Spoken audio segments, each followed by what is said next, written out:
Good evening friends. ఈరోజు topic law commission. ప్రభుత్వం ఏ అంశాల మీద సంస్కరణలు లేదా రిఫార్మ్స్ చేయాలని భావిస్తుందో ఆ అంశాలను పరిశీలన చేయడానికి లా కమిషన్ను ఏర్పాటు చేస్తుంది.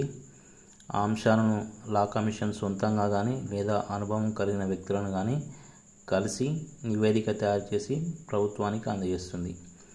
అయితే ఈ లా కమిషన్ ప్రతి 3 సంవత్సరాలకు ఒకసారి ఏర్పడుతుంది. 23వ లా కమిషన్ 2024 సెప్టెంబర్ నుండి 2027 ఆగస్టు వరకు 3 సంవత్సరాల కాలానికి ఎన్నికైంది. 23వ law commission chairman Dinesh Maheshwari.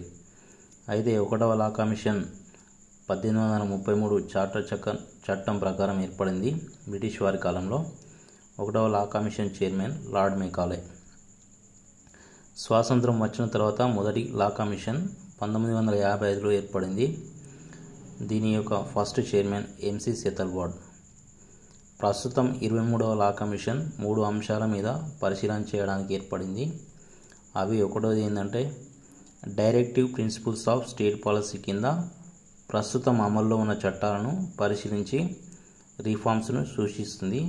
రెండవది examine the impact of globalisation on food security and unemployment. Third review the judicial administration.